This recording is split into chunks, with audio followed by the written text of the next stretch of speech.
इलाहा इल्लल्लाह, नहीं है कोई खुदा सिवा अल्लाह के। और कुरान में अल्लाह क्या बोल रहा, इय्याका नाबुदु इय्याका नस्तईन, तुम मेरी इबादत करो मुझे मानो। मुझे कहां से मिल रहा? आर्टिकल 25 से मिल रहा है। मुझे कहां से मिल रहा है? Liberty of thought, expression, belief, faith and worship से मिल रहा है। सर्टिफिकेट हमसे मत लीजिए। आपके बुजुर्गों के कोई एक किताब में लिख के क्या लिखा है बता दीजिए, कहां पर क्या लिखा हुआ है कि भारत जिंदाबाद, हिंदू मुसलमान जिंदाबाद, दलित जिंदाबाद, ईसाई जिंदाबाद, आदिवासी जिंदाबाद, जो किसी खुदा को नहीं मानते वो भी जिंदाबाद। और जिना के बारे में जो कहा था, हम तो जिना के सख्त मुखालिफ है, इसलिए भारत को अपना वतन माने। मगर 42 में आपके प्यारे वीर और जिना की पार्टी ने नॉर्थ वेस्ट फ्रंटियर, सिंध और बंगाल में मिलकर हुकूमत चलाई और उस हुकूमत ने 1.5 लाख हिंदू और मुसलमानों को अंग्रेजों की फौज में शामिल कराया ताकि वो लड़े। तो किसी शायर ने अच्छा कहा था वजीर आजम के बारे में कि फरेब देकर जमाने को पारसा ना बनिए, इन्हें कहो कि वो बंदा बने खुदा ना बने, अमीर शहर यही चाहता या हजरत कि हमारी चीख गले में रहे सदा ना बने। दूसरी बात मैडम, हमारे वजीर दिफा जनाब राजनाथ सिंह साहब ने बड़ा ही अजीब व गरीब और तकलीफ दे बात कही उम्मुल मोमिनीन के बारे में और उम्मुल किताब के बारे में। उम्मुल मोमिनीन उनको कहते हैं जो हमारे प्रॉफिट मोहम्मद सल्लल्लाहु अलैहि वसल्लम की वाइफ हैं। वो हम तमाम मुसलमानों की माँ, हम उनको तस्वुर करते हैं, मगर हम उनकी इबादत नहीं करते। हम अपनी माँ की इबादत नहीं करते। उम्मुल किताब कुरान है, हम कुरान की इबादत नहीं करते। कुरान अल्लाह का भिजा हुआ कलाम है। तो उसके बारे में भी शायर ने अच्छा कहा कि खबर नहीं जिन्हें अपने दीन और मजहब की, हमें वो दीन का मतलब सिखाने निकले हैं। अहम बात यह है कि मैडम, हमारे मुल्क का आइन क्या इस लफ्ज से आगाज होता है, वी द पीपल। इसका आगाज भारत माता के नाम से नहीं होता है। हमारे संविधान का जो प्रियम्बल है वो क्या कहता है? Liberty of thought, expression, belief, faith and worship. अगर दस्तूर का ये पहला सफा ये बात करता है तो फिर कैसे किसी शहरी को किसी खुदा, देवी, देवता की इबादत करने पर या सजदा करने पर मजबूर किया जा सकता है? आप ही की पार्टी से आज की जो बातें हुई है इसी का बोल रही हैं। हमारे कॉन्स्टिट्यूंट असेंबली में मैडम एक मोहतरमा थी रोहिणी कुमार चौधरी ने एक तजवीज दी थी कि प्रियम्बल में किसी देवी के नाम से शुरू हो। उन्होंने खास तौर से वंदे मातरम का जिक्र किया, मगर उसको कबूल नहीं किया गया। फिर केवी कामत साहब ने एक तजवीज दी कि इट्स सिटीजन्स को बदलकर हर सिटीजन्स किया जाए और खुदा के नाम से शुरू किया जाए, वो तरमीम को मुस्तरद कर दिया गया। हमारे संविधान का उसूल यह है कि भारत क्या है, उसकी अवाम है, अवामी कानून की मुसन्निफ है, अवाम की मर्जी से सबसे बालातर है, अवामी हाकिम है। मुल्क किसी खुदा, देवी, देवता, मजहबी इलामत के नाम से नहीं चलता, ना मुल्क किसी एक मजहब की मिल्कियत है। इसीलिए बाबा साहब अम्बेडकर ने क्या कहा था, उन्होंने मदर इंडिया के नजरिए को मुस्तरद किया। बाबा साहब ने एक नई इस्तिलाह वजह कर दी और कहा कि भैक्षित भारत, ये बाबा साहब अम्बेडकर ने कहा। अब मैडम, अगर मजहबी आजादी इस आइन का बुनियादी उसूल है तो सवाल यह पैदा होता है कि उस वक्त हमारे जो कॉन्स्टिट्यूंट असेंबली के प्रेसिडेंट थे जनाब राजेंद्र प्रसाद साहब ने किस बुनियाद पर वंदे मातरम को कौमी तराना करार दिया? ना तो कोई सेक्युलर रेजोल्यूशन है इसके बारे में। मैडम, मैं आपको बताना चाहूंगा कि जुडिशरी क्या कहती है। बीजू इमैनुअल केस है 1986 का, जिसमें जिहोवा विटनेस ने कहा कि मैं नेशनल एंथम के वक्त खड़े रहूंगी, पढ़ूंगी नहीं। सुप्रीम कोर्ट ने कहा कि उसने कोई गुनाह नहीं किया। वहीं एक 2017 का केस है अश्विनी उपाध्याय का केस सुप्रीम कोर्ट का, उन्होंने कहा गाइडलाइंस दिए जाएं वंदे मातरम पर, सुप्रीम कोर्ट ने नहीं कह दिया। फिर आप आ जाइए madam, prevention of insult act national 1971, इसमें नेशनल सॉन्ग नहीं है, सिर्फ नेशनल एम्बलम और आपका नेशनल एंथम है। फिर आप आ जाइए 40th अमेंडमेंट आर्टिकल 51 है, 76 में पास हुआ, उसमें भी इसका कोई जिक्र नहीं है। मैडम, मैं आपके सामने बताना चाहूंगा कि हमारा भारत एक इसका मजमुआ क्या है, इसमें हिंदू है, मुसलमान है, सिख है, ईसाई है, जैन है, एथिस्ट है, मेहनत कश है, किसान, गरीब, मजलूम और दलित है। मगर अगर जो तकारीर आज हमने यहां पर सुनी और बाहर जो सुनते हैं, अगर भारत को देवी कहने और उसके आगे सजदा करने, तो दरअसल कौम परस्ती को, वतन से मोहब्बत को मजहब में तब्दील कर रहे, और फिर यहां पर बोल रहे कि अगर भारत में रहना है तो वंदे मातरम गाना पड़ेगा। भाई, ये तो संविधान के खिलाफ है, सुप्रीम कोर्ट के जजमेंट के खिलाफ है। अगर वंदे मातरम मैडम कौमियत का मियार है तो फिर सवाल यह है कि हजरत मोहानी की कौमियत क्या थी जिसने इनकलाब जिंदाबाद का नारा दिया? अगर यूसुफ मेहरली ने quit India Simon go back का नारा दिया तो उसकी कौमियत क्या थी? अगर हैदराबाद से मौलवी अलाउद्दीन जो मक्का मस्जिद का पहला मुजरिम है काला पानी में, और तूरेबाज खान जो मारकर लाश को लटका दिया गया था हैदराबाद में 8 दिन तक, उसकी कौमियत क्या थी? अगर इनायतुल्लाह काफी जो जिहाद का फतवा अंग्रेजों के खिलाफ दिया मुरादाबाद में, जब उनको 2 दिन में फांसी की सजा दी गई, और जब फांसी की सजा के ओर जा रहे हैं तो इनायतुल्लाह मौलाना काफी की जबान पर क्या था? वो रसूलुल्लाह हमारे प्रॉफिट की नात पढ़ रहे थे। क्या पढ़ रहे थे? कोई गुल बाकी रहेगा ना चमन रह जाएगा, पर रसूलुल्लाह का दीन हसन रह जाएगा। तो उनकी कौमियत क्या थी?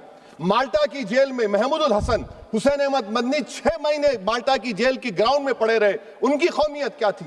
अल्लामा फजल खैराबादी का वो सेल काला पानी का पुकार पुकार कर इनसे पूछ रहा है, जो वहीं पर मर गए, खबर वहां पर है, बताओ मेरी कौमियत क्या थी? मैडम, मैं एक मुसलमान हूं, मैं इस्लाम को मानने वाला बावकार इंसान हूं, और मेरे मजहब की बुनियादी तालीम तौहीद है, ला इलाहा इल्लल्लाह, नहीं है कोई खुदा सिवा अल्लाह के।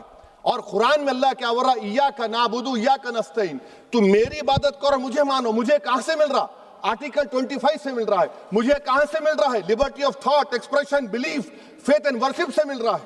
तो इसको जोड़ना ये बहुत ही खतरनाक होगा। और हमारे प्रॉफेट मोहम्मद सल्लल्लाहु अलैहि वसल्लम जब मदीने को गए तो उन्होंने उस वतन के लिए दुआ की, कहा कि अल्लाह मदीने की मोहब्बत हमारे दिलों में और इजाफा कर दे, मक्के से ज्यादा कर दे।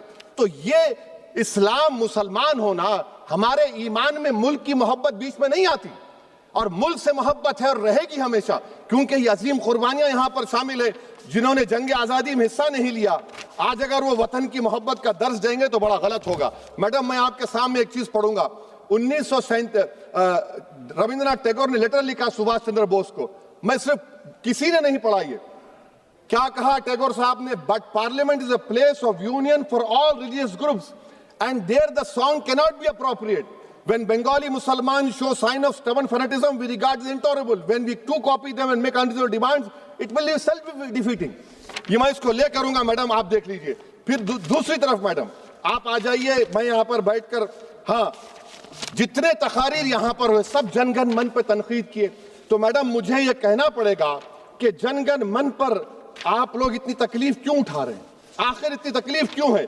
तो मैं जब जाकर देखा तो मुझे 28 दिसंबर का ऑर्गेनाइजर मैगजीन का आर्टिकल मिला, जिसमें ऑर्गेनाइजर लिखता है कि what is the moral sanction behind government choice of Jana Gana Mana, except that it can be made an item of entertainment at the sumptuous parties thrown by government officials.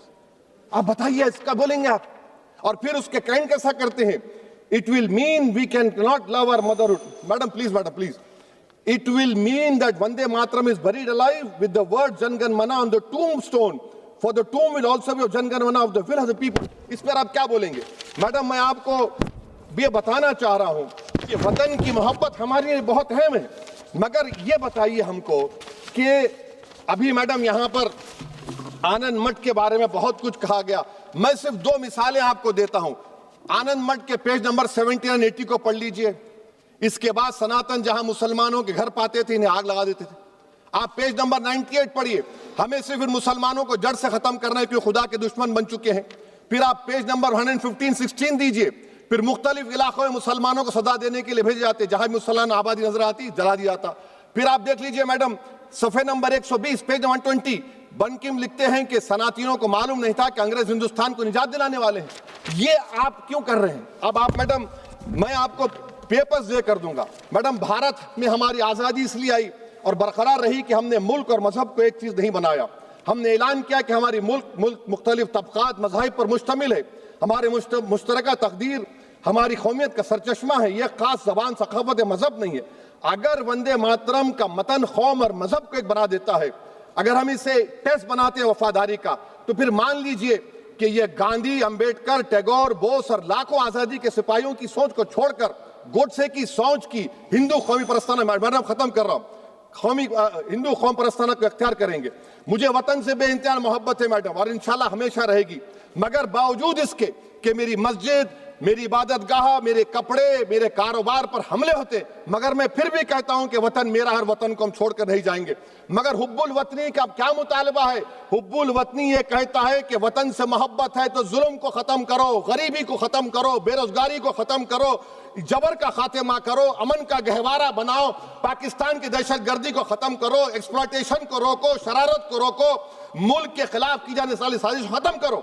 Madam, Bharat एक चमन है जहां पर हर फूल को खिलना चाहिए, और अगर कोई इस फूल के, अगर पूरे फूल खिलेंगे तो उसकी खुशबू से ये वतन मौतर होगा। मगर अगर इस चमन का माली ये कहेगा कि एक ही फूल खिलेगा, तो मैं जिम्मेदारी के साथ कह रहा हूं, अगर एक ही फूल खिलेगा तो वो सहरा बन जाएगा और माली माली नहीं रहेगा, वो जल्लाद कहलाएगा। तो इसीलिए मैडम, हम उम्मीद करते हैं कि हुकूमत इस पर जोर जबर ना करे। मेरा राइट है, यकीनन मैं जानता हूं कि आजादी के लड़ाई में वंदे मातरम का नारा था, मगर अगर आप इसको जबर करेंगे तो ये संविधान के खिलाफ है। वफादारी का सर्टिफिकेट हमसे मत लीजिए मैडम, खत्म कर रहा हूं। वफादारी का सर्टिफिकेट हमसे मत लीजिए। आपके बुजुर्गों के कोई एक किताब में लिख के क्या लिखा है बता दीजिए, कहां पर क्या लिखा हुआ है। तो मैं मैडम, मैं इस शेर पर अपनी बात को खत्म कर रहा हूं मैडम, मैं इस शेर पर अपनी बात को खत्म कर रहा हूं मैडम, मैं अपनी बात को खत्म कर देता हूं मैडम, क्योंकि आप बहुत जल्दी में हैं। कि भारत जिंदाबाद, हिंदू मुसलमान जिंदाबाद, दलित जिंदाबाद, ईसाई जिंदाबाद, आदिवासी जिंदाबाद, जो किसी खुदा को नहीं मानते वो भी जिंदाबाद, और मैडम सब पिछड़ा सब आ गया इसमें। तो हम उम्मीद करते कि इस रूह को आप समझेंगे, अगर आप सिर्फ अपनी आइडियोलॉजी को लेकर चलेंगे। और आखिर में मैडम, जनाब बंकिम चंद्रा साहब के बारे में मैं आपके सामने डॉक्यूमेंट लेकर रहा हूं कि उन्होंने बीए का एग्जाम पास नहीं किया था, 7 मार्क्स से फेल हो गए थे, ये भी रख रहा हूं। तो आप जिसको लिटरेरी जायंट बता रहे, ये नहीं है। बहुत बहुत शुक्रिया मैडम। धन्यवाद सभापति महोदया। मैं इस सदन का ध्यान